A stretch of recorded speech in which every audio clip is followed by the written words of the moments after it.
You're listening to the Sanditon Chronicles, where we talk all things Sanditon and Sanditon adjacent. Come along with us as we dissect all of your favorite characters, scenes, and dialogue. We have so much to tell you. Hi guys, welcome back to the Sanditon Chronicles. I'm your host Maureen. And I'm Janice. And we are back with another recap for you, our second to last recap. Before we dive into this recap, I just wanted to reach out. We had a fan who had messaged me through our website and there was some misunderstanding about our schedule coming out. They thought that we were not doing a recap on episode 6. We absolutely are. After we complete our episode recap on episode 6, which will premiere next week, Sunday on the 30th, then we will have a live after that. So mark your calendars for that. We are going to have a live podcast on Sunday, May 7th, 3 p.m. Central Standard Time. So it's roughly 9 o'clock in England. It's 1 o'clock on the West Coast, 4 o'clock on the East Coast. And we will be doing a live that day. So mark your calendars for that. But there is absolutely an episode 6 recap coming out next week. How could we not recap episode 6? I would demand that people unsubscribe to our channel if we didn't. We just stopped at episode 5. Like, you don't really need to know about the last one. No. I would be equally disgusted with myself. But this was a big episode. There was a lot of things that they are really what they've done in this episode. If they just set us up, I hope, for exactly how we want episode 6 to end. I think it's going to get more complicated after I watch this episode 6 preview. Can you guess off of my remarks last week which two scenes I saw accidentally? From this week? Yeah. I don't know. I can't remember. I saw the scene where Augusta and Edward get confronted by Colburn and Charlotte. Oh yeah. Mm-hmm. And then him going up to Lady Denham. I saw that. I was like, no. Oh, so you knew. Yes. But then I think that influenced how I received Edward's character when I was doing the recap last week. Yeah, I can see that. And I was trying so hard to let it be not influenced by that, but I think it was a little bit. So you want to know my title for this episode? I do, yes. I struggled with this a little bit. Did you? But I think my title is Discovering Our Own Minds. The best line. Oh, yeah. Speaking of that, the line that we thought was Ralph this whole time was Arthur. Well, I know. I realized. Well, they did just a really deceitful job of giving us previews. He did, because I swear that voice, of course, I didn't go back and watch the trailer for season 3, but I swear that voice sounded completely different than it did in this episode. It did not sound like Arthur. It sounded like Ralph. And there was also another line that Charlotte says in this episode that that seemed like from the previews it was going to be someone else. I can't remember right now who it was, but it was, I agree. They've done a masterful job. Sneaky. Yep. What is masterpiece? I see what you did there. Yeah. It was smooth. All right, so let's dig into Augusta and Edward first, because that's where we end last week's episode. That's where we begin this episode. And really, this is what's the main storyline throughout all of episode 5. I mean, obviously there's other main ones, but this is the big one. The one thing I wanted to mention is that Leo, I need to make sure I'm not going solely off of my notes and also talking about the other things, because I didn't take notes on everything. But I thought it was interesting that Augusta actually told Leo the real place that she's going. She just, and it broke my heart that Leo said, I just wanted Augusta to be happy again. Oh, yeah. Holy cow. It was obvious that's the only reason she helped was because of that. Yeah. Because of how unhappy she was, especially after Alexander told Edward that he could not court her. Yeah. So and I know the parallel, I know we'll do that some other time, but the parallel between how they use the staircases in this episode and previous episodes, when Augusta was sitting on the steps and they were trying to find Leo, it was that, so this happened both times. The girls were sitting on the steps and the adults sought them out to tell them the truth. And it just shows you that greater connection that Leo and Augusta have, Mm-hmm. and that they would protect each other at all costs. And I think part of me wonders, part of me thinks that Augusta did this because she did have some reservations about going off with Edward. And it wasn't because she didn't trust him. It was because eloping is a big deal. And it was because it could really hurt her reputation. And by association, also Leo's and her uncle's.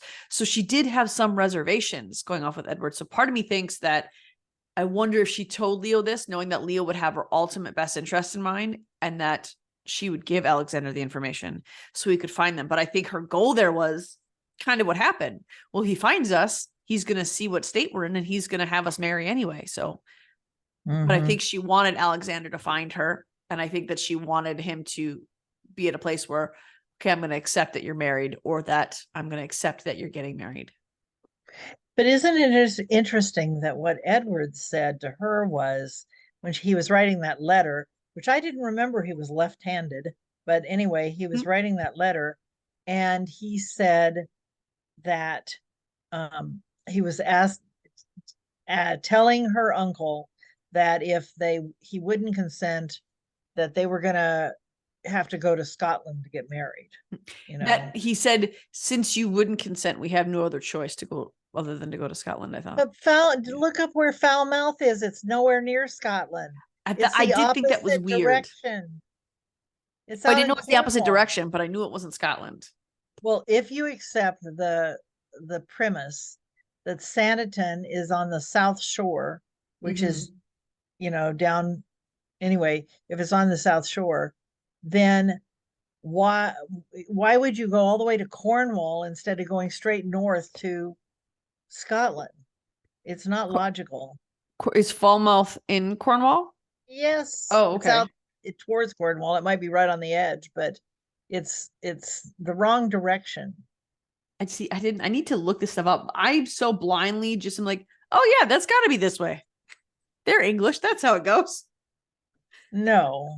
I mean, maybe there's something about Falmouth that I don't understand that has some significance, but when I look on the map, it is not on the way to Scotland.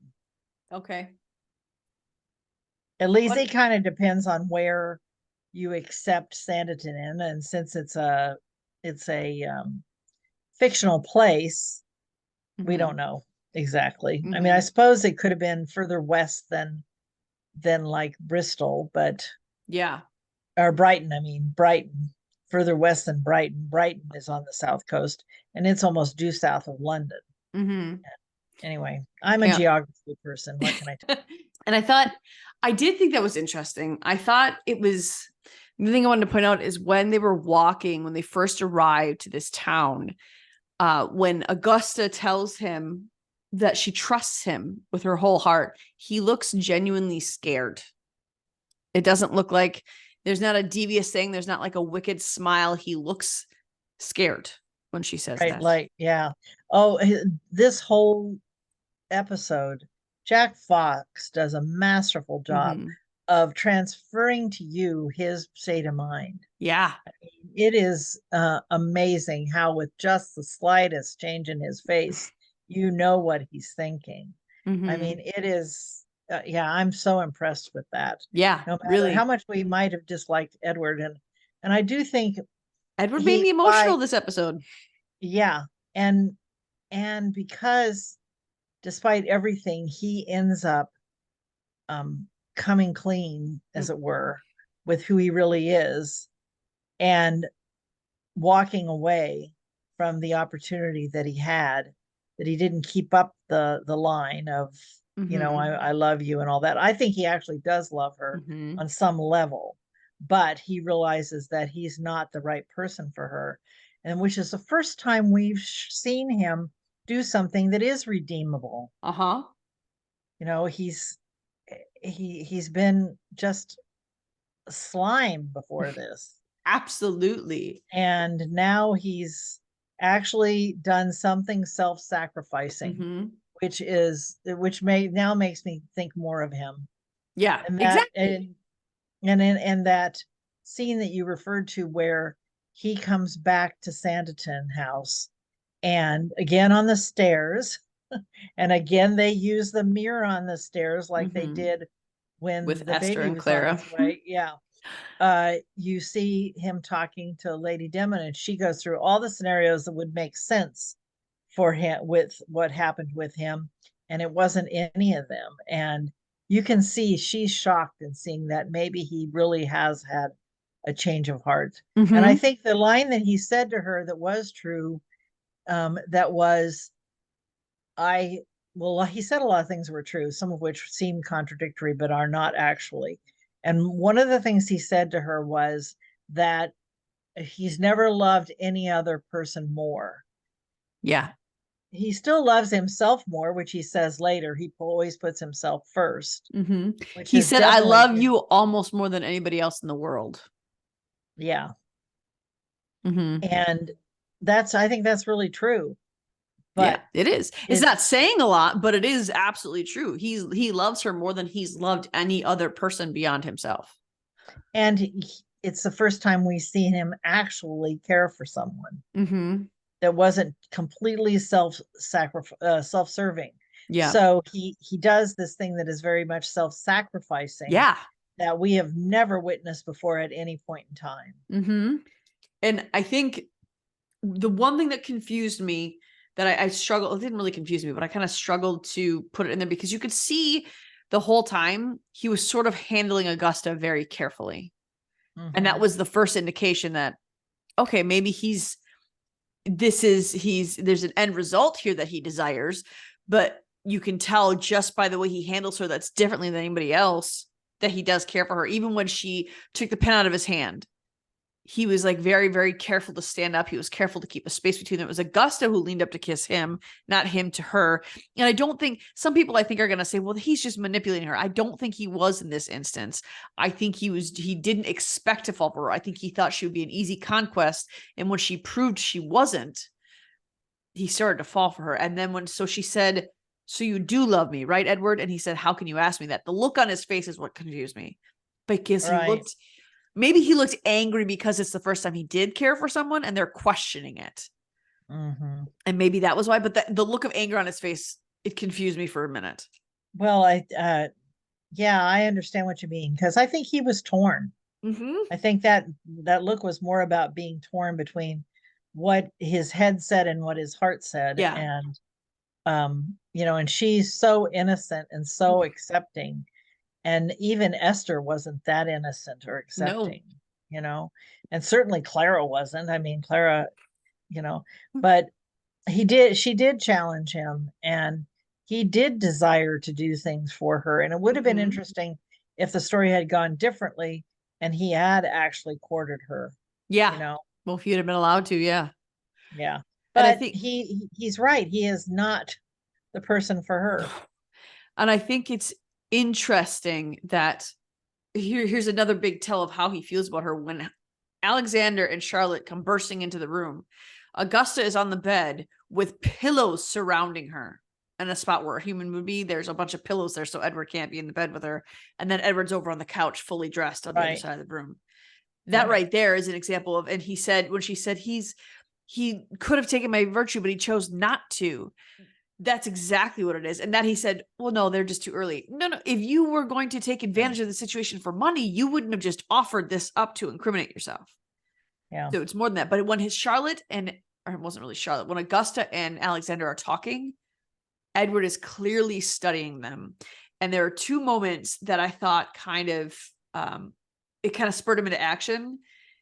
I'm looking for my note where I wrote it on there. But one is where she says, he's a good man. You see, they shoot back to Jack Fox and his face like transforms a little bit. Yeah. Where it's almost like he had this, oh crap moment. Right. Now I've got to destroy this because she is so good and I care about her and she cannot be with me because I'm not good. Right. And he has to admit that to himself. He can't keep up the charade any longer. And especially when Alexander says, I want you to really consider that if this is what you want, if this man is worthy of you. Yeah. And when he said that, I think Edward went, I'm not. I'm not. And it was so easy in terms of evidence Yep. for him to prove to her that he wasn't worthy by bringing up Esther and Clara and even his son, of course. And she knew none of this stuff. But see, I really genuinely think the reason he took it to that length is because he wanted to make sure that he saved her. He cared about her so deeply that he wanted to make sure he saved her completely from offering him any second chances ever. And the only way to do it was to completely 100% villainize and taint himself. And I don't think he was being fully honest there. I don't think that it was their timing that saved her integrity. I think that he was going to save that. I think that when he said, it was only about the money, that was obviously a lie. I think that there's so many things in there, but obviously he had to throw in some real things. The note that really killed her was, there have been many women before you, and there will be many women to come. Yes. That coupled with ask my son. And he chose, and this is again where his expressions were just so like, I wanted to give him a standing ovation. The whole time he's giving this speech, when he would say specific lines, he would alter the expression on his face to hit her even harder. And when he said the many more women to come, he gave that little smirk. And then with his son, he got real close and the angle of his brows even changed. And I know it's weird that I'm analyzing the angle of his brows on his face, but it was so intense the way he delivered that line. Right. And then just turned and walked out. So I think that he was genuinely there saving her from him completely, because he knew that if he's so selfish, that was the other true thing he said is, I put myself first always. Right. That was a half truth, because this is actually the one time he's not putting himself first, but he knew as a selfish person, he was going to continue to come back to her because and he had to, and he really had to make a clean cut. You know, he had to lay it all out there. And it was so masterfully done. His words, his expression, and hers as well. I mean, look how young this actress is. Yeah. And she did such a good job of responding and, being the brokenhearted teenager and, the first love you've lost, all of that stuff. It was that scene was so well done. When she cried at that door, holy cow, did I feel that like to the depth of my bones. I felt that. Right. And it's so interesting that half of that conversation, when Alexander was talking, he's looking at Charlotte and saying things that are also true for Charlotte. Yeah. That you should be free to choose who you want. A young woman should be able to be free to choose who she wants. And she's talking at least as much to Charlotte as she is to Augusta. Yeah. Agreed. It was really well done. And I think that this break will alter Edward completely. I think that it's funny that he said, are you really naive enough to think that you would be the one to redeem me? And yet it is going to redeem him. Yeah. At least it proves to us that he is redeemable. Yeah, I really genuinely, and at that scene on the stairs with Lady Denham, when he says, he starts to cry in front of Lady Denham, which is also another, Edward doesn't do that. No. So there was another moment, but when he said, you know me, Aunt, I don't have any feelings, something along those lines, and then walks away. The fact that it stunned Lady Denham into silence, Lady Denham knows him almost better than anybody else does, shows you that I don't think he's going to come back from this and that we're going to see him happy in a relationship. And I don't think we should, because he's done a lot of damage that he does need to pay for. Right. I think that we are just going to see him be altered completely in a good way on the path to, by the end of episode 6. At least that's my hope, because I think that it was a really big deal. And the way that Lady D looks at him as he says this and then goes by her is like, oh my gosh, he really has changed. I mean, this is, she lays out all these scenarios that would be logical ways for that relationship to have ended and him to be back. And that wasn't it. Yeah. And the only one thing she got right was he caught up to you and didn't shoot you on the spot. That's it. Yeah, that's the only thing she got correct.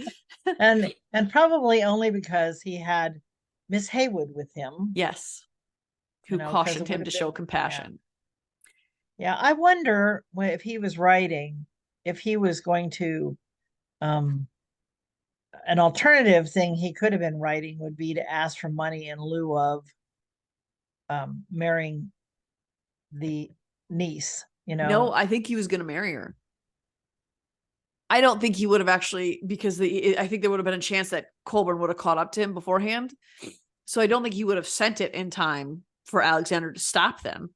But I think he had every intention of marrying her without asking for money. Yeah, who knows? I'm glad we don't have to find out. Well, we were talking about Lady Denham. Let's dig into that a little bit. I thought at first it was like, oh, wow, she met her match in Mr. Price. But I think it's insane that Price thought that he could arrange an entire wedding in a week and not tell her. This Right. woman who has to have control over everybody, including people who are not her. Right. He thought he could control her this much. And then when he was talking about leaving Sanditon, there's no way Lady Denham is leaving Sanditon. No way.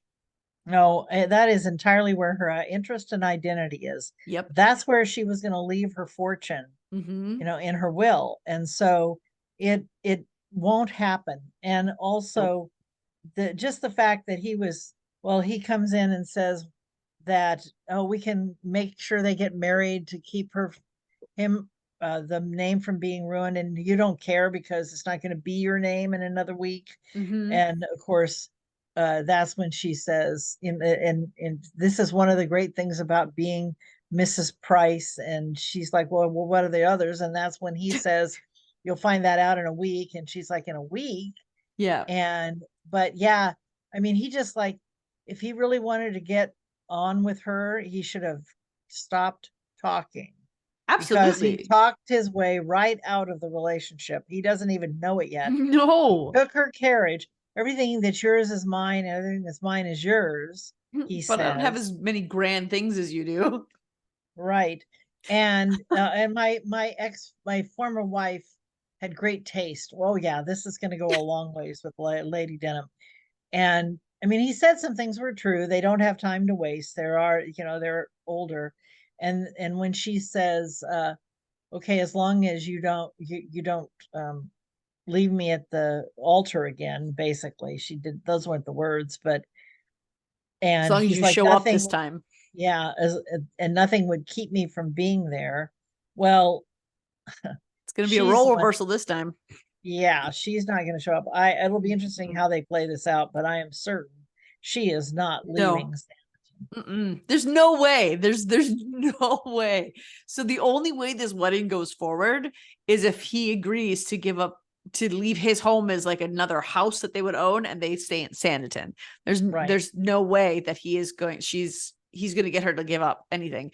She's elderly. She is near the end of her life. She's not going to give up every comfort that she knows that she has, that she fought for, to go somewhere else where it's less than. There's no. Yeah. Part of me kind of hopes that she doesn't show up to the wedding, and then Dr. Fuchs and Beatrice use that as an excuse to take that wedding over and get married. Well, there's a thought. And I'd be really happy with that.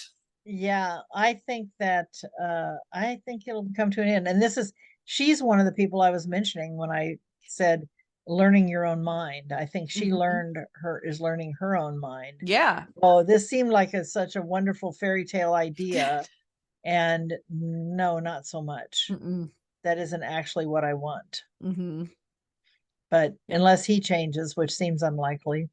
Oh, no, he's more stubborn than she is, I think.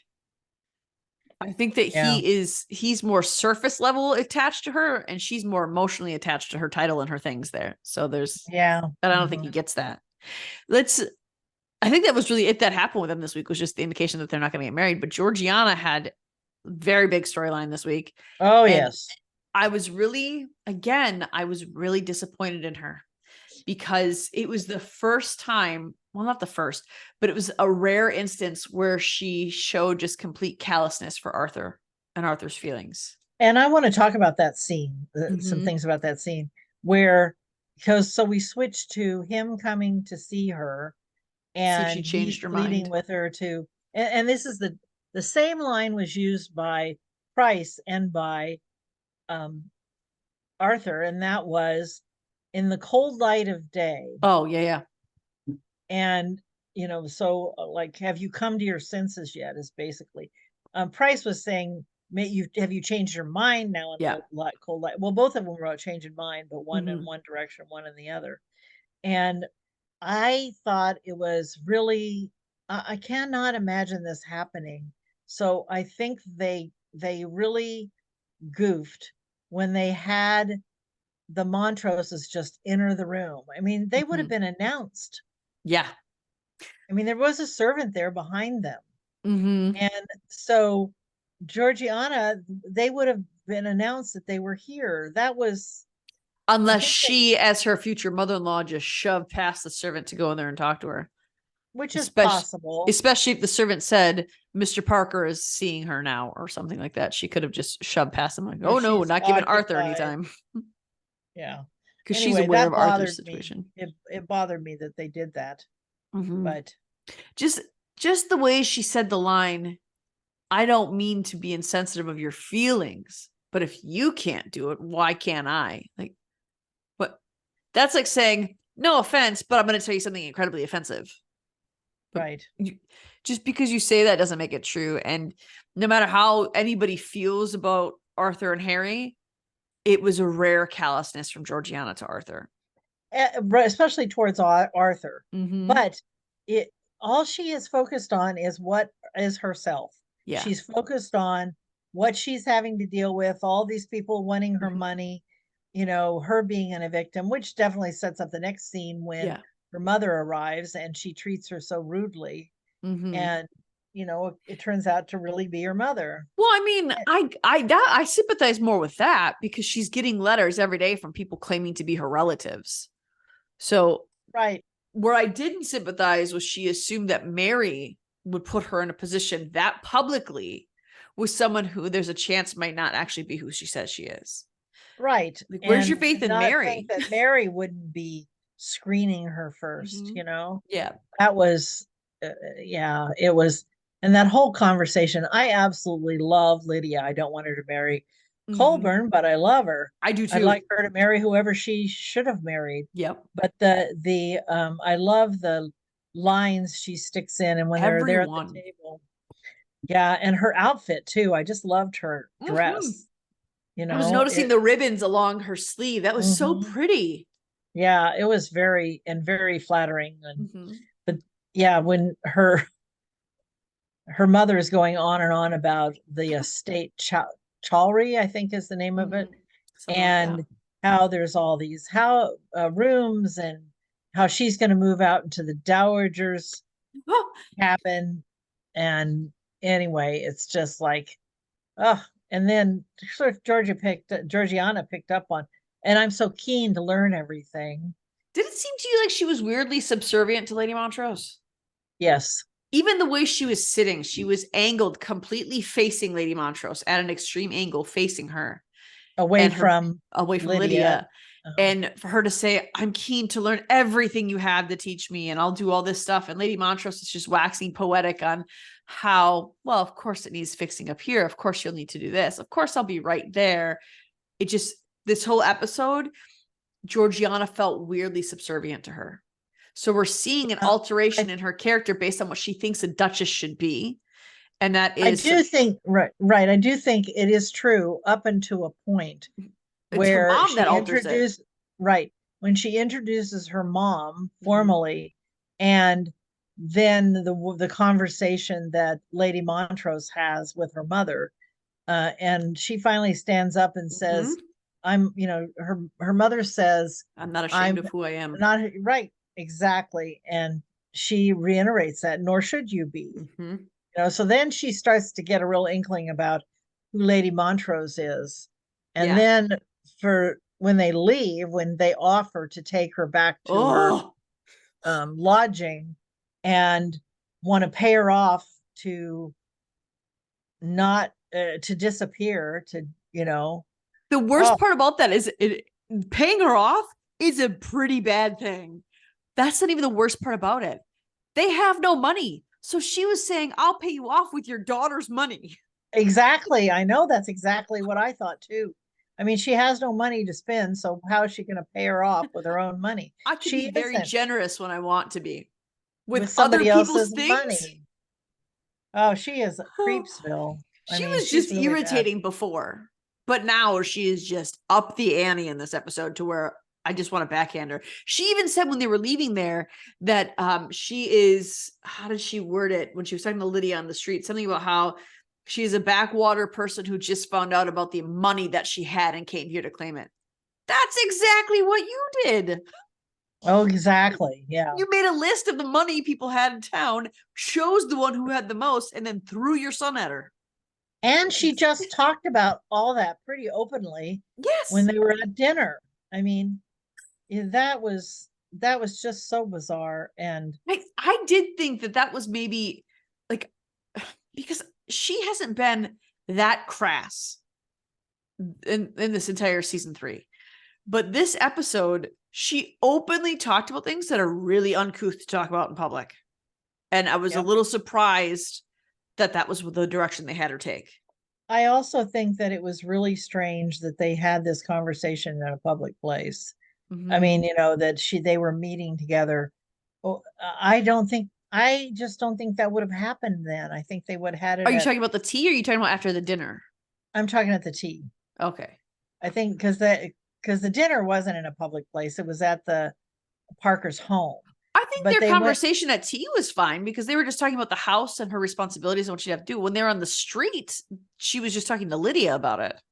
It was in no, public, but I agree, but it still made me think that in most cases, Georgiana would have either hosted them or they would have gone to the other place and not been in a public place. But they've used that public place in this whole series, the last 2 yeah. seasons, for a lot of things. And it made it very public then when Mary brought Georgiana's mother in. Yeah. That was a little surprising to me, that part. Like, you'd think that you would send a And servant to go get Georgiana to bring her back to the house or something. maybe, but I get Mary's viewpoint. You've been hunting everywhere for her. Yeah. I've established that this is her, and I want you to meet her, so I'm bringing you right away. Well, so I can understand how that happened, Yeah. but also it's, you know, I guess I can understand Georgiana's response that Oh, she absolutely. assumed it was somebody who was just after her, but that shows so lack of trust in Mary, who Mary. has been nothing but Mm-hmm. supportive. And I mean, she's been wonderful to her. Yeah. And that's what made Georgiana even talk to her in the first place, because Georgiana was not thinking when she walked out and yelled at Mary, because Mary even said, if there was even a shred of doubt, I would have never brought her to you. And that was what made Georgiana sit with her. And I just want to say that I am so glad that I was right about, I haven't been right about a lot in this season, but I was right about Otis being responsible for this. So, you know, Otis is coming back. I Some way, certainly shape, or hope form, he's so. coming back because he's the one responsible for finding Agnes and sending her to him. And we also find out this way that Agnes was sold by her dad, Right. which was a That huge, I was a was so true, hoping he was wrong, that Lockhart was wrong about that, but it sounds but like that's what it happened. was, I mean, he had married an English woman, so he had to get rid of the mother of his child. It's funny that he still kept the child. Well, it's And then because her new owner eventually, wouldn't take it. right. And if, oh, that's right. And eventually it was, obviously he had a change of heart Mm-hmm. because he freed the slaves. He gave the child Yep. his fortune and sent her to England. So yeah, obviously he had a big change of heart after Mm-hmm. he did what he did. Yeah. And I was just sort of hoping that, because I remember that scene in season 1 at the luncheon where they're talking and Georgiana is saying how much they loved each other. And maybe they did, but selling her to somebody else where you can't control how well she'll be treated or how poorly she'll be treated doesn't really speak of a loving thing. And so I was kind of bummed to hear but apparently the slave owner that he sold her to was a good man because he brought her to England and let her go. But she said she fought for it. I'm not sure how. I'm hoping that Otis can shed some light on some of the ways that he got her out of that position, because we even find out her employer is someone, she said that her employer is someone who helped her when she was fighting her for her freedom. And now they fight for other slaves' freedom. Yeah, I think that It's got to be Sons of I'm Africa, guessing right? that slave owner brought her with him, not knowing that once they're in England, they're not slaves anymore. Oh, probably. That's true. That's my guess. Yeah. Well, I want to dig in a little bit more to because there's another scene that we've talked about all the things I want to talk about with Agnes, except for how she hits at Agnes, how Lady Montrose hits at Agnes during that dinner when she's just poking and prodding. And then she says the line, What's your situation? yeah, oh, who asked somebody that like that? But then she says, because Agnes says, well, now that I found her, I'm hesitant to let her out of my sight. And Lady Montrose says, but as parents, we want to see our children spread their wings. And how does Lydia word it? She says, well, I think that's something, that's a phrase you hold dear to your heart, isn't it, mother? Or something along those lines. That's your motto, or your creed or something like that. Yeah. yeah, it's a great line that Lydia has. And all this, I don't know. she has so many great lines in this. She's poking at it. So part of me feels like Lydia is about to make a move against her mom because we've watched it sort of build.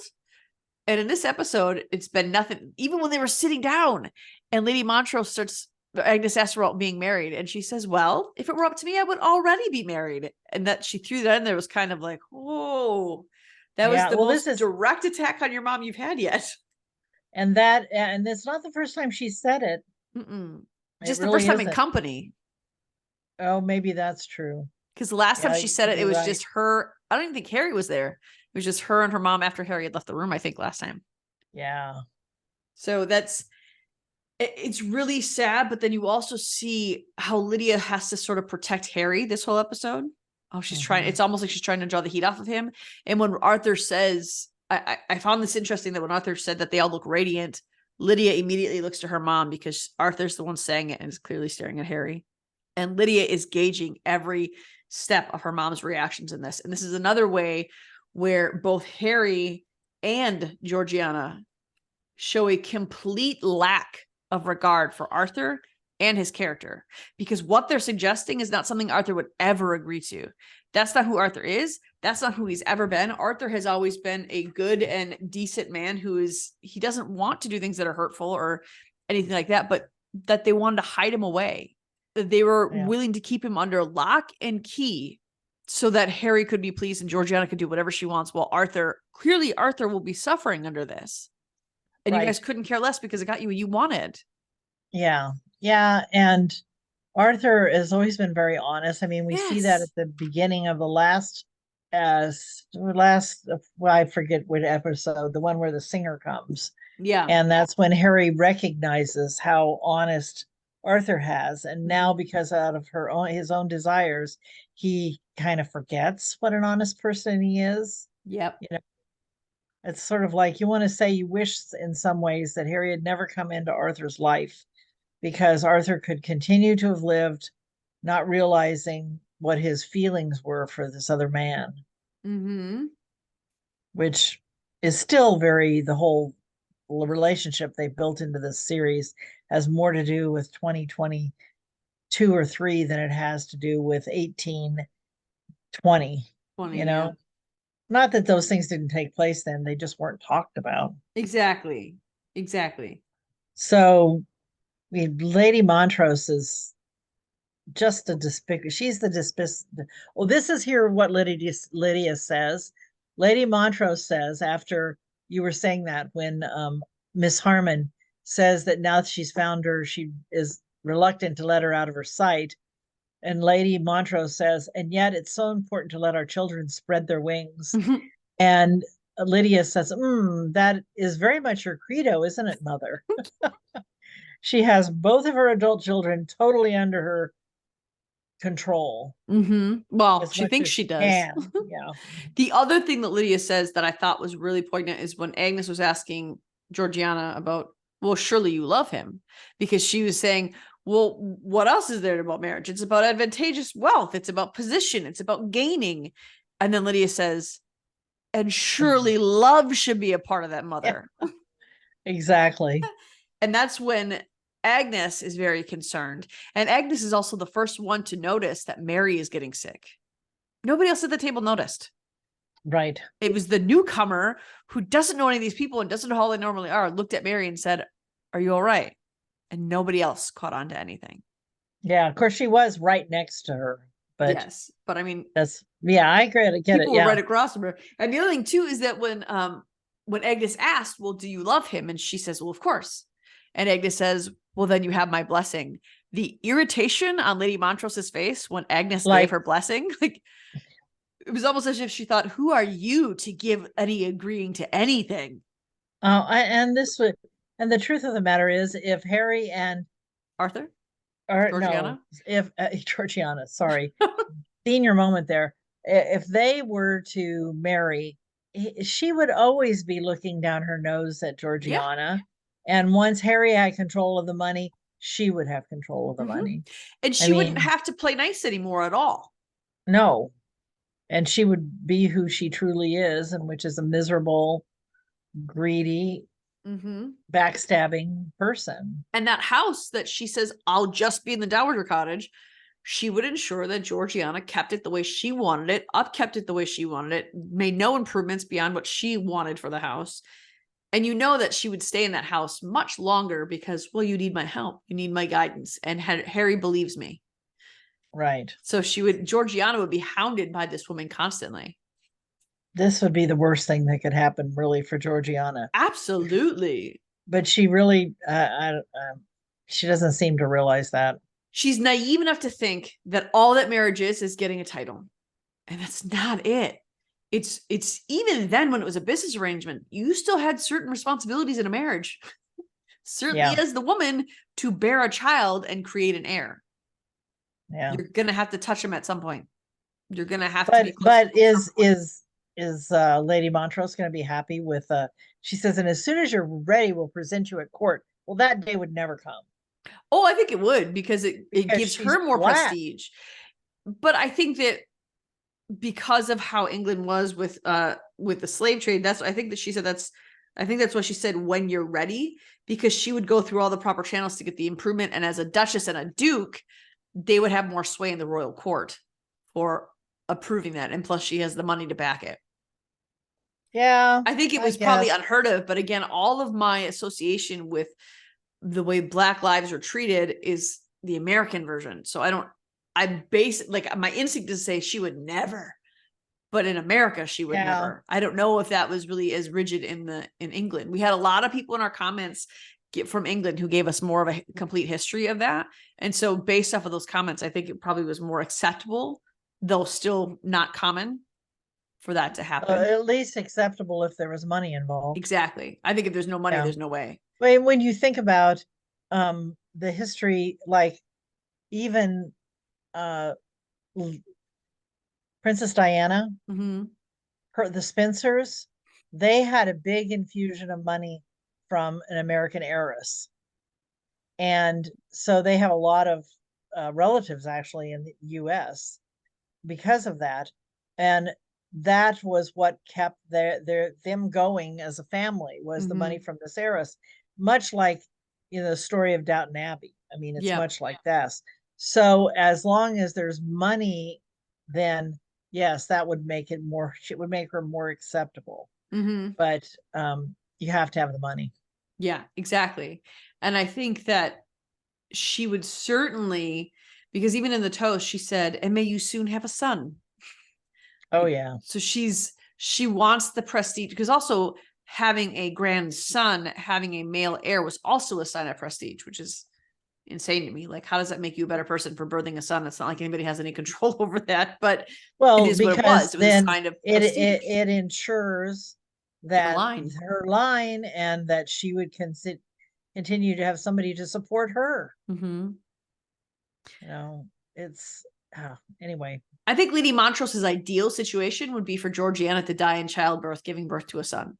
I think that, if she could have it that way, that's the way Lady Montrose would plan that out. Yeah. And I don't think that's specific to Georgiana. I think that's specific to anybody that Harry would marry. She wants to be the Duchess of that house.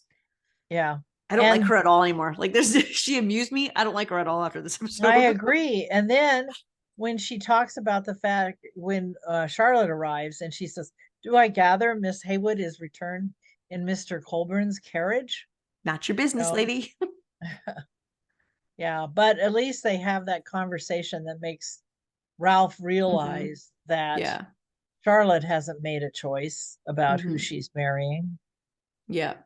But that's when Lydia says too that everything Mr. Colburn does is my mother's. But do you have Yeah. that in front of you? What does she say? Let's see. There is little more important to my mother than what Mr. Colburn is doing or thinking of, given that it is because he has a fine house, good income, and you are in need of a husband. That's what Lady Montrose says. That she And speaks like that in front of other I people. I know, and she says, "I'm thinking of you, Lydia." And then someone asks, "Is your daughter?" I think it's Agnes. Agnes asks, "Is your daughter not at liberty to make her own choice in a marriage, just as your brother has?" And Lydia's, "If it were left to me, I would be married already, Miss Harmon. But unfortunately, my mother saved me from an unpropitious match." And that's really, I think, where Ralph really, it occurs to him what's going Mm-hmm. on here. Yeah, I agree. And I think that for Lydia too, because before it was Lady Montrose who said something about the match, and Lady Lydia said something caustic to her, but not outward. This time, Lydia was forceful with it, that if I had my choice right now, I would be married to that man and be happy, is essentially what she's saying. Right. So I think it's clear that maybe she calls off anything that's going to transpire between her and Colburn, because I'm wondering if she still has contact with this guy. I'm very curious to know too. Do you And think she if, does? well, I bet she could be in contact with him. Hmm. Because I keep going back to that line she said at the end of episode 4 when she was talking to Harry, and she said, "You'll find little ways to defy mother. I know I have." Ah, that's a good thought. That might be how she is. I mean, aside from her snide comments, that Mm-hmm. she is actually staying in touch. That would be awesome, really. I mean, I would be very happy for her. Yes. It's hard to see things really ending well for the Montroses, Mm-hmm. which I don't really care about Lady Montrose. No. But And the other two just if want to we be happy. yeah, that's right. And she's made it clear that they are her value to be able Mm-hmm. to, I'm like, sell that estate Yes. and live off the money, you Or know? at least lease it. You could lease it out and make money that way. I mean, you clearly Yeah. have some place to stay in town. I don't know how they're affording an apartment in Sanditon and all these places in Bath and where they go to, because It they're renting must it. must be on credit. Something that's gonna be a huge kick in the pants. But the reason they Yeah, all have this time to gather and talk about all this stuff and to have these deep conversations when they're in Trafalgar House is because Mary's sick. right. And so Right. in the beginning of this episode, when I love that scene when Tom comes down and he says, "I see you're going off again." And then she says something about how she's bringing whatever to the sick kids. And he says something about how, "I hope she feels better." And she says, "Well, I hope they won't be evicted," or something like that. How did she He word says, that? "I Do you hope have they it? still has a house to stay in. I still Yeah. hope he still has a roof over her head, something to that effect." And he's just so focused on what he's focused Mhm. on, and he's disgusted with Mary, and she's just as disgusted with him. Mhm. It's pretty equal discuss being disgusted, Yes. whatever the word And I mean, is. you go back to season 1 when Sydney and Tom are sitting in that house after Tom was essentially kicked out by Mary after screwing over the entire town. And Episode 6, yes, my yep, favorite. the gold, I call it one the gold episode because that's how I keep it in my Yeah, head. But when Sydney is sitting there talking to Tom saying, "If I could find a woman like Mary, I would marry her." And Tom is confessing that, she's the best thing that ever happened to me. I don't know why she puts up with me, essentially, all this stuff. And then he goes right back to it.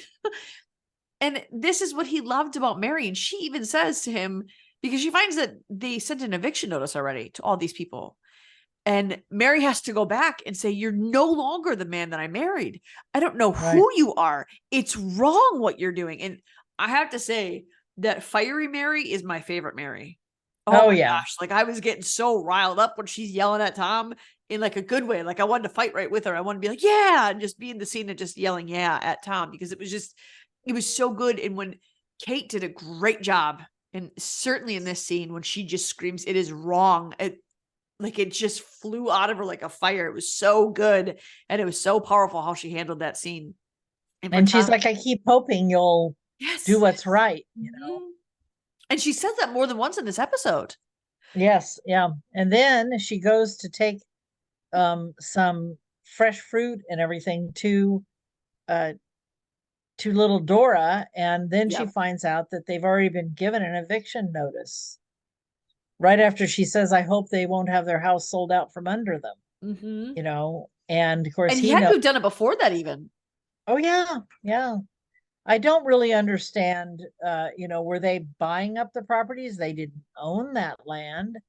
I mean, who are they? Anyway, we don't know who they bought it from and how that's all working. And They then later sort of on, explained it in that one episode where they were talking about where to place the hotel, but I don't remember how that played out. but we don't know who owns those properties. We don't know that. And they don't tell us in this, and I'm sure it's not really that important. It just makes me curious how that all happens. And also when he and Price then go in Lady Denham's carriage to Bath, which I don't know why they went to Bath, but anyway, maybe that's where the landowner was that they were concluding their business with. Do you have the script in front of you? Because Tom said what they got when they went to Bath when he was talking with Arthur in the entryway. Right when he comes back. Up. Yeah. With Mary. Let me see. It might take me a minute to find it. That's right. Well, the other thing that happened in that scene when Mary's yelling at Tom is he said, this is all for you. Everything I've done is for you. He reverts back to that when he's done this in season 1. He didn't do it as much as season 2 because season 2, he was still rife with my brother died for this and I need to be the best and I need to be more conservative with my money. So season 2, we saw a better Tom. And now season 3, we're reverting back to when he makes a mistake, he rationalizes it in his head to say, well, I'm allowed to do this because I'm thinking of the benefits for my family. It's not about me. It's what my family will have. But no, that's you. You're a part of that family. So he kind of throws it back on Mary that this is for you.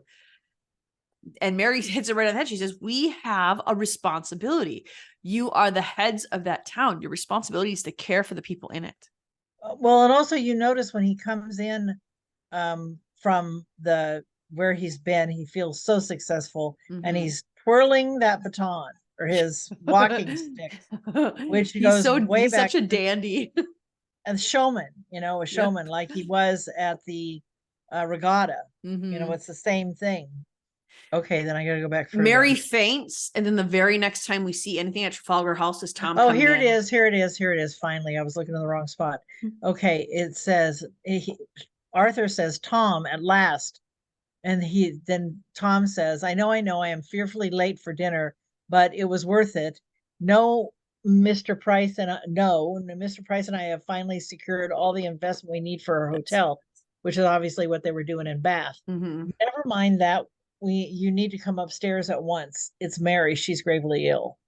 So I saw the slow-mo on the preview and I didn't think I was going to like it. When I saw it on the preview, I was like, that looks stupid. I don't like that, but it actually worked in the real scene. It did, yeah. I was not looking, I don't know why, but I was not looking forward to the slow-mo part. I thought it was in the previews, it looked too gimmicky. But yeah, I forgot that Tom came home first. I was thinking Charlotte came home first, but yeah, she came home after that. And again, the acting is really very good on the show. And when Tom is crying over Mary, you feel every ounce of his pain. And then when Charlotte's sitting behind him crying, I'm like, oh, there's too much crying in this room. I don't like it.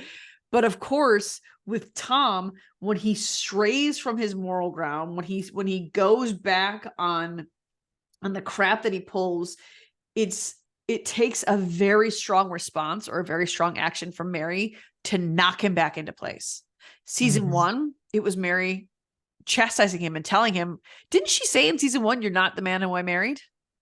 No, not those exact words, but I mean, something similar to that right before he left for the London house where he's sort of banished when there. he was so ashamed of her. But she says something, it's when they're fighting over that. And she tells me, she says that, you used to confide in me, whatever. So she's basically saying, you weren't the man I married. She says that in season 1, season 2, he's better. And then this comes along again. He starts slipping. And then it takes Mary on her deathbed for Tom to be like, oh, I'm so sorry. I shouldn't have done all the things I've done. I did act poorly. Why should it take someone wanting to cut you out or someone near dying for you to realize the difference between right and wrong, between greed and humble? It shouldn't take this much for Tom. And I've given Tom a lot of credit over the seasons.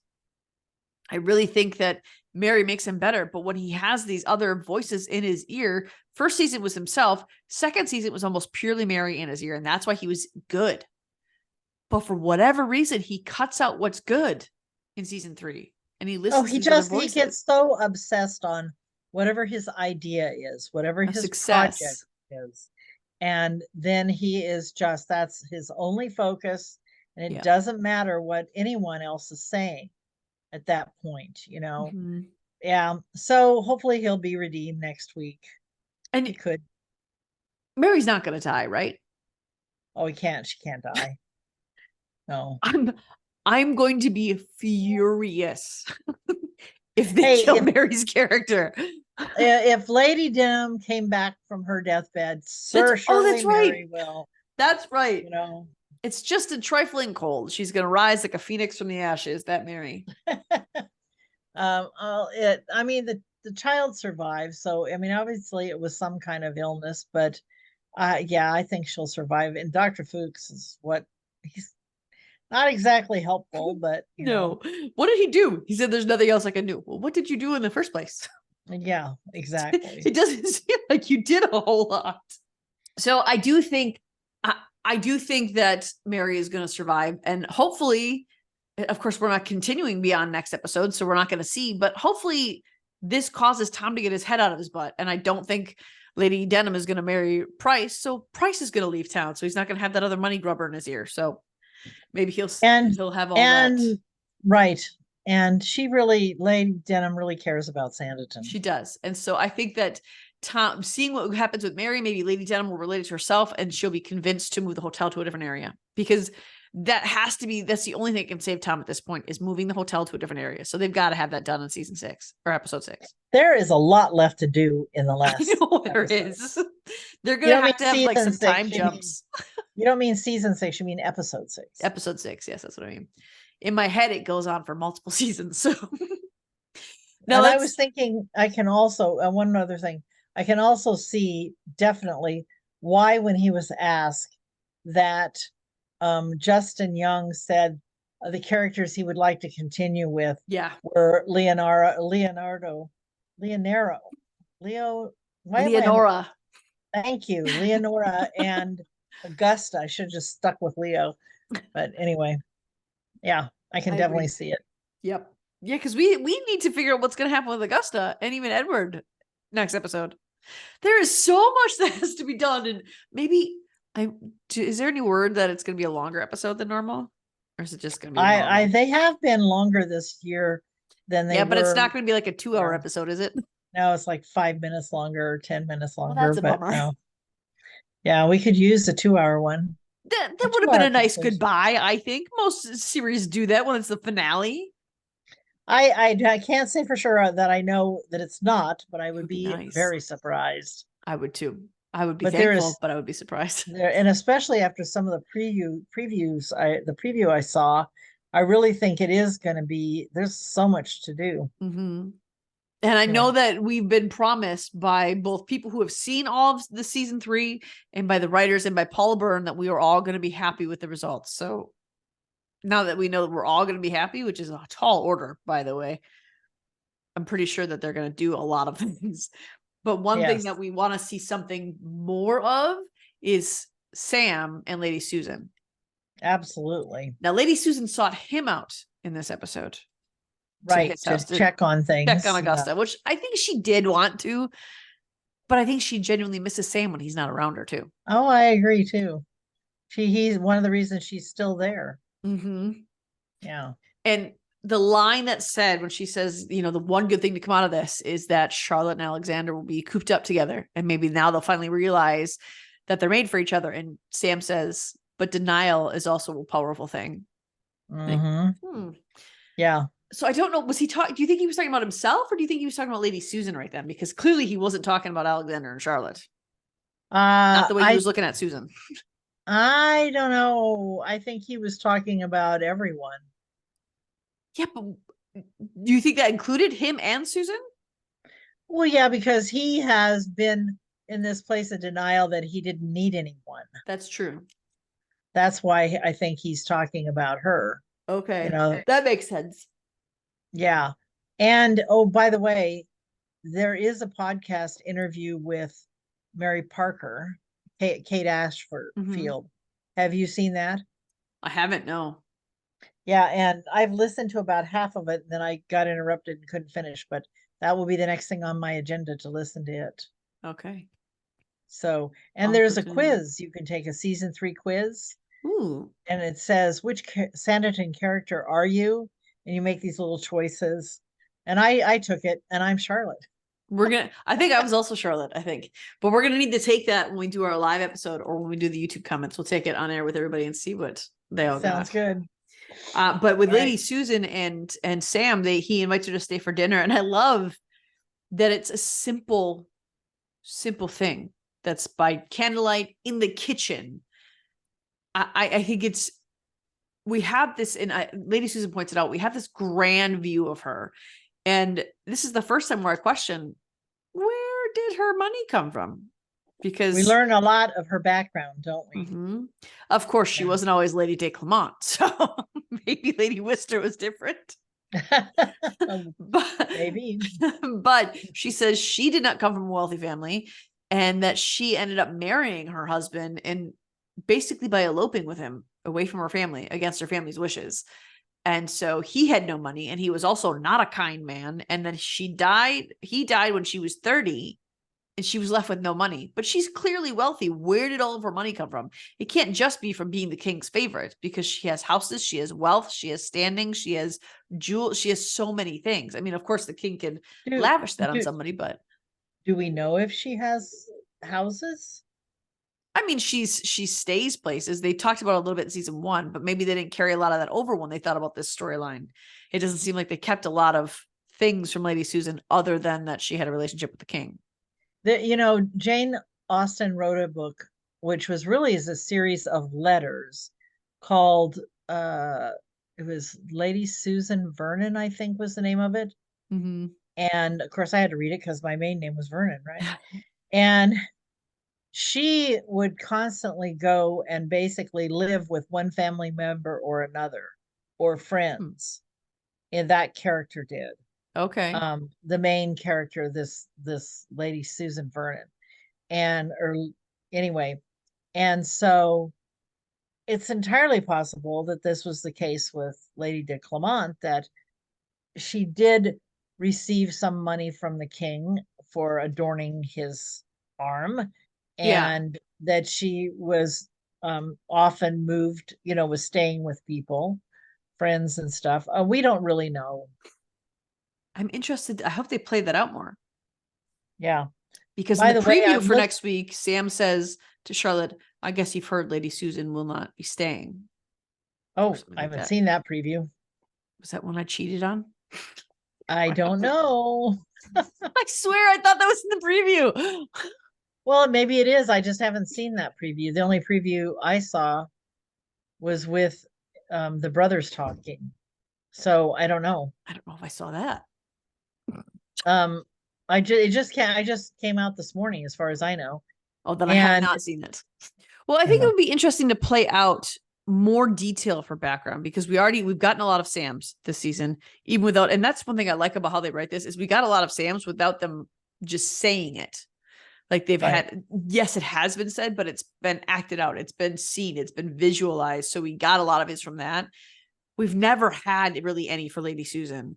So I hope that in the next episode, we get a more defined thing here of A, where is she going to go? And B, will she return for Sam? Because they had shared 2 kisses. And the first one was him kissing her. He apologizes. She says, don't be sorry. And she kisses him back. And she says, I forgive you. And then kisses him back. Yes. So there's got to be a resolution there. Oh yeah, I think they'll marry. Yes, that is the hope. That's my hope. I hope for a lot. Mhm. Man, they have a lot because I'm Fuchs and Beatrice need to get married. Georgiana and Otis have to get married. Alexander and Charlotte have to get married. And Lady Susan and Sam need to get married. So there's at least 4 weddings that need to happen in the next episode. I don't think they're all going to happen. No, but... I don't. At least give us hope. At least if you're not going to get them married, end with their engagement so we know it's coming. Something. Yeah. Yeah. So I think those are really the only 2 scenes we have with those 2, but there's more involved with them. Sam is in the previews for next week. Although I didn't see Susan in any of the previews, I did hear that line from Sam going to Charlotte saying, I suppose you know that Lady Susan is leaving. So that's whether or not we're supposed to know that. I'm sorry if I cheated and told you guys a scene that PBS didn't release, but that's the only line that I'm telling you. When we're only a short time away from knowing. Yes. You guys will know later actually, you guys will know this is going on Friday. So today, so you guys will know 2 days. Yep. So I held my tongue long enough. That's okay. And now for our favorite part. Well, my favorite part. I don't know if it's anybody else's, but it's my favorite part. We're going to dig into the final relationship we have in this episode, which is the Ralph, Alexander, Charlotte triangle. And I did want to say that something I noticed when Ralph handed off Charlotte, Alexander looks at Charlotte, stares at her openly until Ralph grabs her hand, and then he looks away. And what he says to Ralph is, I'll make sure to return her safely. There was no to you in the end of that statement. It was just, I will return her safely, and then stopped. Right. I think that says quite a bit. And of course, up till then, Ralph was trying to talk her out of even going. But... Yeah, like he says to her, she has her uncle, she has him. Our parents are expecting us. There was a girl's very life, very status at stake here. Yeah.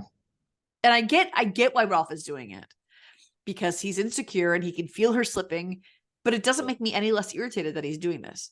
Right. Be more like Charlotte and think outside yourself. Right. Of course, I could say the same thing about Alexander because he went to Charlotte too. But Alexander also was trying to get Augusta saved.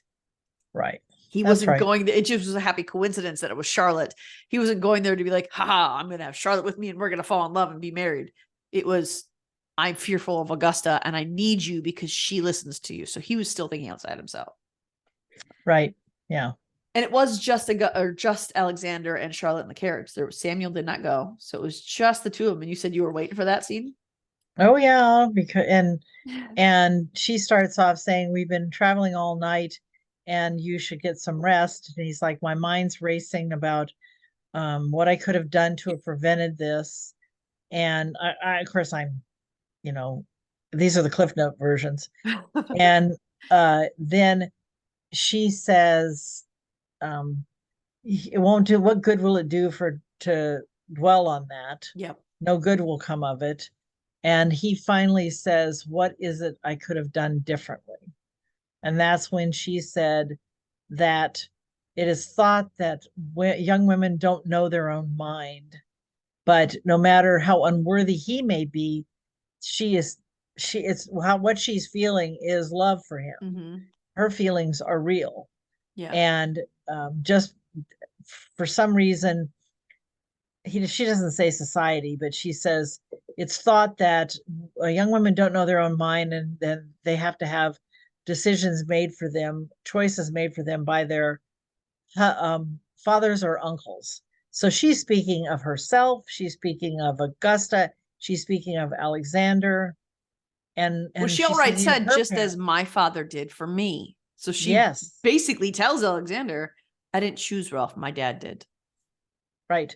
It's a big contrast to the conversation, the very contentious conversation we see between Sydney and Charlotte in season 1.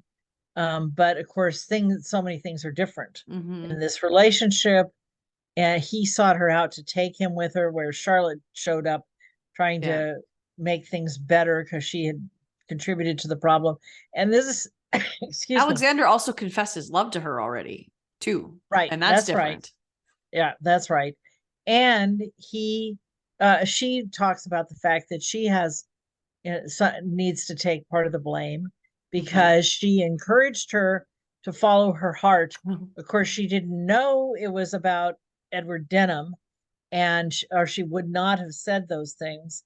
And I love that Alexander says, I don't doubt that you know, that you didn't know and you weren't meaning to encourage her to go to him.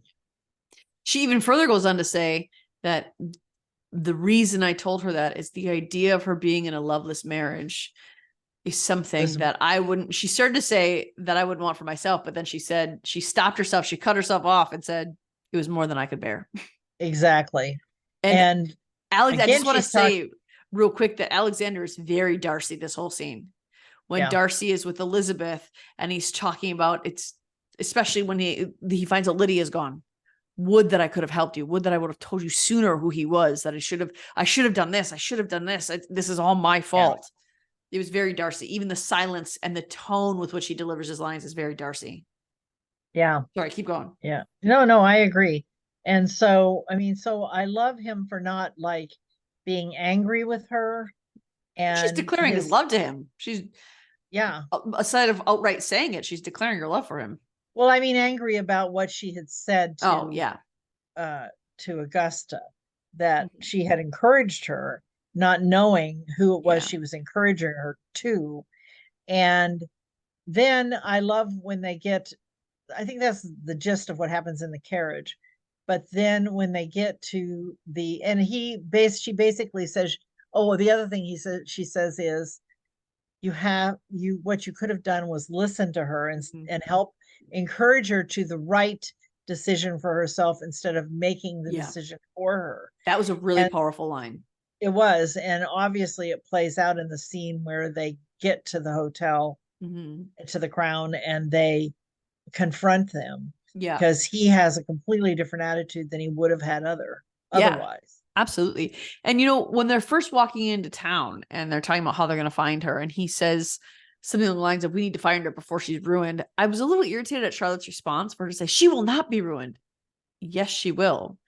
He's not saying, I'm going to look at her differently, which is what Charlotte took that to mean. She says, she's going to be the same Augusta as ever, and she's still as deserving as your love. He's not saying, I'm going to love her less. He's not saying, I'm going to abandon her. She's no longer my relative. He's saying she will be ruined in the eyes of society if we don't find them soon. But he didn't say, in the eyes of society, I feel differently. He said, else she'll be ruined. I know. But what I liked was that she did say that. She won't be ruined. She'll still be worthy of your love. And so then it takes it out of what society thinks, and it's about what you think. So I like those lines. What I also really liked was the fact that while he was going in, checking in one of the establishments to see, one of the boarding houses, whatever, to see if they were there, she's talking to the baker delivery kid and finding out, who's new in this town, who's different, who just arrived. Yeah, she's asking based on description, not on name. Right. And she's doing the very thing she did when they found Georgiana, when she and Sydney find Georgiana. She's being calm, cool, logical, intelligent about it. And again, it's through her thoughts and questions that they find her before she's ruined, Yeah. I think I do appreciate that she put it into, because that's something Alexander needed to view, is because this whole season he's been concerned for Augusta and her relationships and her status. And Augusta even points that out to her, but he has struggled to put it into perspective of, because he says when he runs into the room, I would not want you to marry anyone against your will. That's his desire. And I think that Charlotte said that to him did put him in that mindset of, right. You're right there, that I think it did put her in the mindset of personal rather than societal view. Right. I think she was just trying to calm him because she could see he was getting angry. But I don't know, just the way I felt like, just the way she came at him at first was like, can't be naive enough to think that she's not going to be ruined if he doesn't find her. But now it makes more sense put in that perspective, because it is what happened. It did do that. Yeah. Yeah. And even when they're in the carriage, it was almost painful to watch Charlotte comfort Augusta in the carriage on the way home. because you know that Alexander is picking up everything she's saying, and everything that's been happening this whole time, he's been putting in the context of him and Charlotte. Yes, right. Augusta and Edward have been there, but everything has been through the lens of Alexander and Charlotte. When Charlotte says, in time, this would be a distant memory and your heart will heal. The look on Alexander's face when she says that was, oh. But part of me felt, because of how this episode ended, at first I didn't feel this way, but the second watch, because I knew what happened in the end, part of me felt she might be talking about Sydney here. Because she goes, yes, I absolutely think that's what she was talking about. But Alexander wouldn't have known that. No, he would think she's talking about him. So I think in the next episode, we're going to see him try to move on, but Charlotte's going to be moving towards him because she's realizing what happened with Sydney doesn't have to be my fate here. Well, when you watch that preview with the brothers talking, it does affirm what you're saying. I don't think I saw the right preview. In this preview, the two brothers are talking, and we've seen a clip. This is the one that was put out today? Yeah. Oh, okay. At least today was the first I saw of it. Okay. Anyway, so yeah, you get the feeling that maybe he's looking at Lydia. You'll have to watch it. Yes, I'm going to have to watch it before we close this out.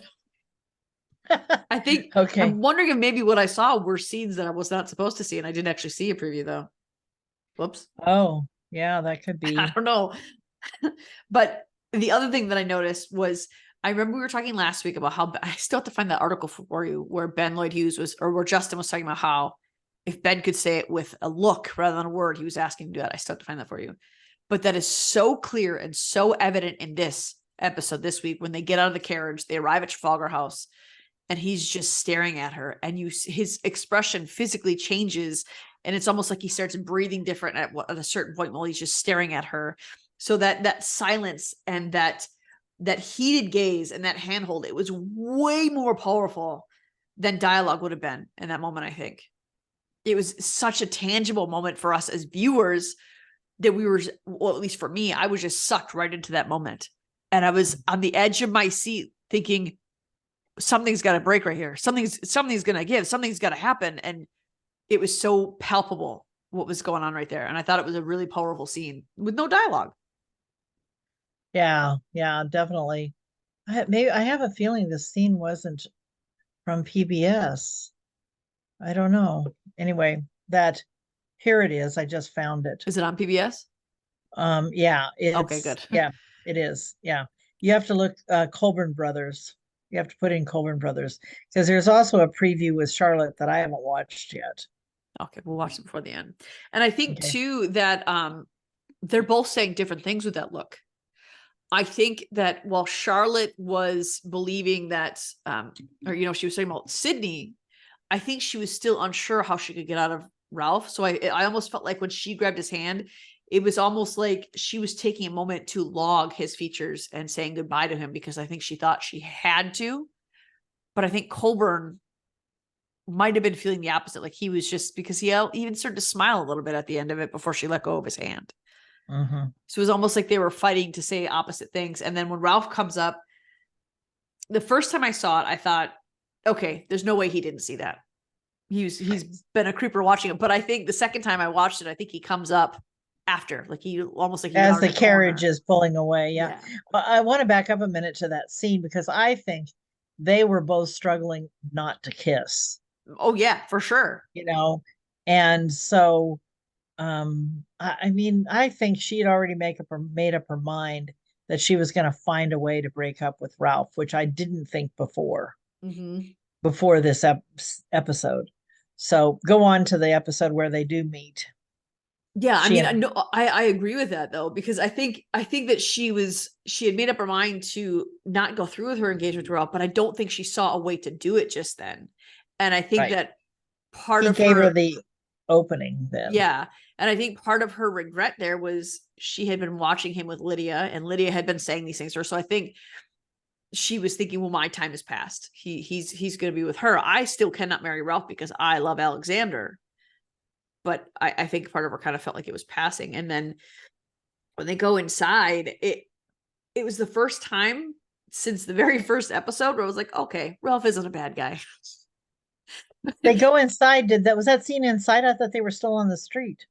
No, I'm talking about near the end when she comes down to Ralph and when they break it off. That's After Georgiana draws her in yeah. to see Mary and everything. Yeah, okay, I'm with you.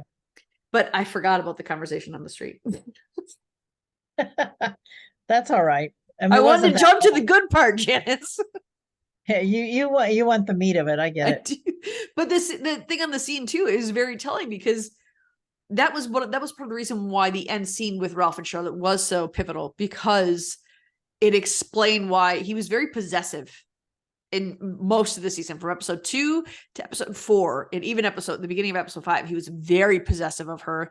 He tried to control her. He tried to tell her, I don't like you when you're here, and all these things that he would say that were insulting for me to hear as a friend of Charlotte.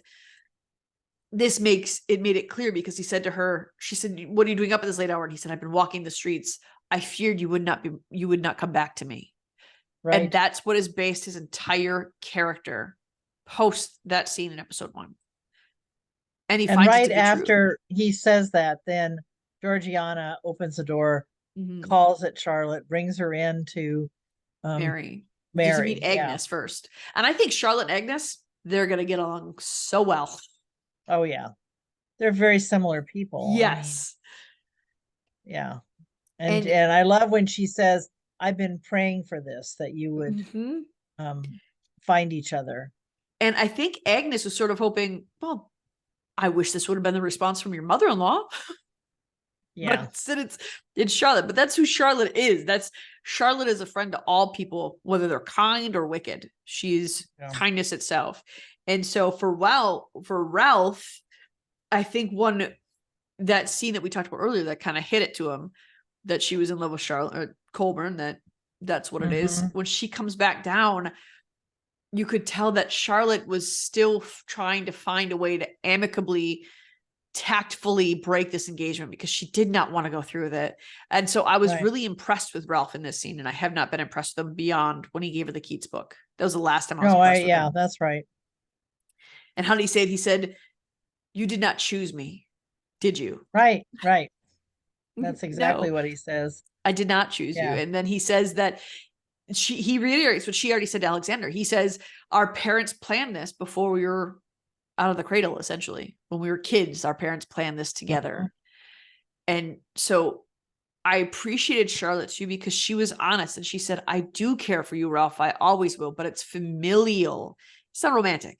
She can't do it. And even when he says it's Alexander that you love, and she said, after a pregnant pause, she says, I tried so hard not to be. I know. And tears are streaming down her face as she says that. You know? Yeah, it was very moving. I almost want, and I know this isn't going to happen because we're in the last episode now, but now I kind of want to see Ralph with somebody and be happy. Before this episode, like, I don't care, go away. But now I want to see him happy. Which is basically, we said, she has all these other sisters that he could marry. Because he clearly didn't know Charlotte the way he thought he did. So who he would know more are the ones who have never left. Right. That are less Willingdon. independent. Jeez, I couldn't think of the name of this. Willingdon. Never left the country. Yeah. Those are the ones that he would relate more to. The ones who are okay staying where they're at, who are happy and satisfied with where they are, who have known Ralph and love Ralph for who he is. Maybe we'll get like a letter from them post, because we know it's ending with Charlotte and Alexander married. We know it's ending there. Right. Well, we do, because we've seen dashes of, scenes, and it's because, well, of course, that's what the writers knew we wanted. Yeah. But also, I mean, they're not going to leave Charlotte unmarried. And since her engagement was just broken off, I mean, not if that's the end of the series, which they've already announced. So yeah, it's definitely a matter of how all of it comes about. So now I'm gonna look up the preview real quick. Okay. Masterpiece. She requires nothing less than a miracle. I barely know her. I question whether she's even my mother at all, or a fortune hunter. We're not meant to walk this life alone. Thought you'd abandoned hope of Miss Hayward. I'm not thinking of her. I have used you ill, Arthur. I must be quite lost in your estimation. Mrs. Wheatley said there was something you wished to tell me. Sanditon, the series finale on Masterpiece. Whoa, why are they in the church? And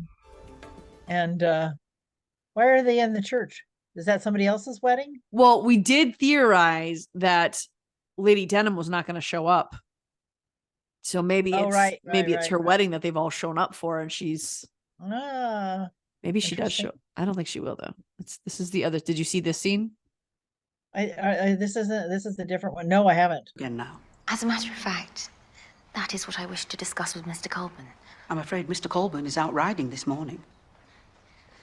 Miss Hayward! You come to check on Augusta? How is she? Inconsolable. I assume Lady de Clement has told you that she is to leave Sanditon. No. Why? All she would say is that she is expected in London. And regrettably, there is nothing I can do to change her mind.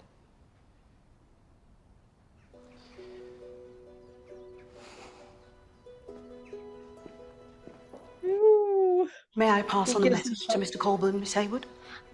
Thank you, Mrs. Wheatley. But I would sooner deliver it in person. Okay, so I did not give anything away. Lydia. He's out with Lydia. I didn't think about that. You didn't? No. Oh, come on. I was just so excited about Charlotte and Ralph being broken up. I didn't think about anything else. All right, one more. So I didn't give anything away. That wasn't. No. I was really nervous that I gave something away. You didn't. She will not eat. She will not sleep. It is like having a phantom in the house. I shall never fall in love. It seems a beastly business. It is, Leo. Avoid it if you can.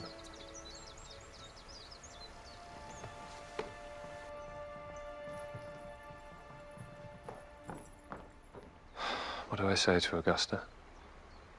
How do I reassure her? I can offer you nothing.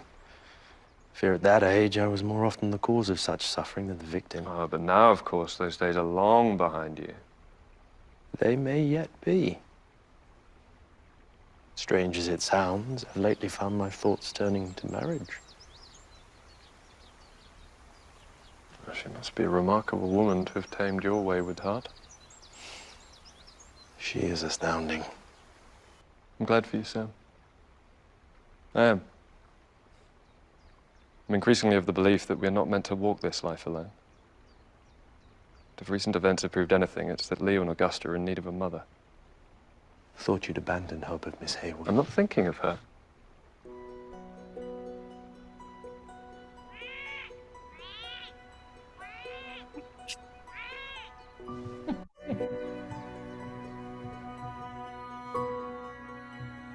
Well, there's two scenes that tells us that he and Lydia are at least considering each other. Although I'm sticking to my theory that she's gonna meet up with that other dude. Well, I hope you're right. I hope you're right. And Lady Susan's been called off to London. Does that mean that the king has decided he wants her back?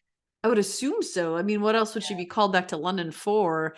Especially if in the beginning of the season they were talking about how she is now not shunned in society, certainly, but that she feels an embarrassment for no longer being his favorite. Right. And she's and hopefully Charlotte will go talk with her after that scene. I can see Charlotte leaving Colburn or Hayward Park to go talk to Susan. And even if Susan doesn't agree right away, the thoughts will come and they'll stay, and then Susan will return. The other idea, of course, is too that maybe she's not actually called away. Maybe she's running. Yeah, it's possible. So next week is the final episode. I'm going to leave those 2 clips in here. So you guys are getting 2 clips from Sunday's episode that's coming out. You know, we were going to leave you with the preview to watch. If you are still in need of more Sanditon content, come join our Facebook group on Sanditon Chronicles, Sanditon Family Fan Club. People have been posting a lot more up there. If you are one of the people who have not seen your post come through, it's because they do not say spoiler on the top. So we're waiting until after Sunday to approve them. There's 2 posts that I've been waiting on all week because they don't say spoilers for what episode. So we're waiting for that. join us there. You can also go to the PBS Masterpieces website. They have videos, they have interviews with the cast, they have is it their podcast, Masterpieces podcast, where they talk with Kate Ashfield? Yes. Okay, And they so- also have this quiz about, which Sanditon character are you? Yes. And so make sure to check out those things. They have content for you to stay upbeat and stay in it. Maybe we'll do some fun things this weekend about the finale of Sanditon. I'll try to brainstorm with my team and try to figure out some things that we can post in there. If you want to just post a bunch of stuff in there, as long as they're not spoilers, we'll put it all out so you guys continually have things to watch, things to read, all that sort of stuff. And we're coming at you on next Sunday with our final recap of Sanditon. And also, there is an interview with Sophie Winkleman and Liam Garrigan. How do you say his name? Where they interviewed them about the show. On like a regular interview or on that podcast? It's not a podcast. I don't see anything verbal. It's just a written interview. Oh, okay. It says, it starts with, what was your favorite parts about filming Sanditon 3? That's the first question. Okay. And they each answer them. So I don't know if they didn't I don't know if they were together when they answered these, or they just both were asked the same questions. And I'll try to find that. And if you guys have found it first, please let me know. Either email me on our email. You'll see all of our email, our social stuff if you listen through to the very, very end of our podcast, you'll have all the links to all of our socials and emails, all that stuff. Let me know if you are the ones who shared that interview in the group, but I'll try to find the interview with Ben Lloyd Hughes, or about Ben Lloyd Hughes with Justin Young, where he talks about that. I'll try to link that below if I can find it. So on that note, we'll see you in a week. Bye, guys. Sounds good. All right. Thanks. Bye. Are you craving more TSC content? Head on over to our social media accounts. You can find us on Twitter, Instagram, and our Facebook group, the Sanditon Chronicles Sanditon Family Fan Club. Also, check out our website, thesanditonchronicles.com. Of course, we want to hear from you. We want to know what you want to hear and what your thoughts are. Email us at the.sanditonchronicles@gmail.com. And don't forget to subscribe to our YouTube channel. Tune in every week for new episodes.